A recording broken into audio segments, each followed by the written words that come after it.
החלטתי לעשות עוד וידאו על הזנב של המנוף. כמו שאתם רואים, פה הכבל מגולגל. זה הסדרן, הוא מה שמסדר את הכבל בצורה הנכונה, כי כבל שישב על כבל בצורה לא מסודרת יכולה לפגום את הכבל. ויש פה גריז, אני לא יודע אם אתם יכולים להבחין, על הסדרן, שהוא יוכל להחליק בצורה יפה ולסדר את הכבל. משקולות, יש לי פה הרבה משקולות לאיזון המנוף.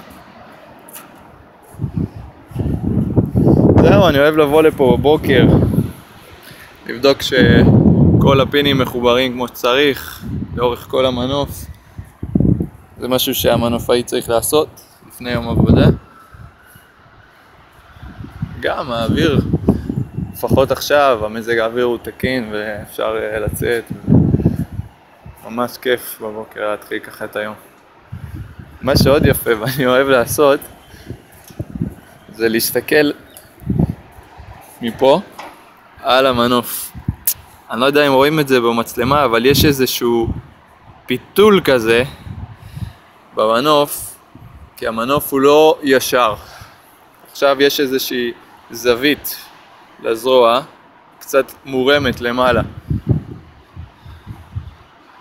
והמנוף קבל איזשהו פיתול כזה, איזשהו עקמת כזאתי. אני לא יודע אם מצליחים לראות את זה במצלמה. ככל שאתם רואים המנוף שתול בתוך הבניין, הוא עובר דרך הקומות. זהו בגדול. שיהיה אחלה יום.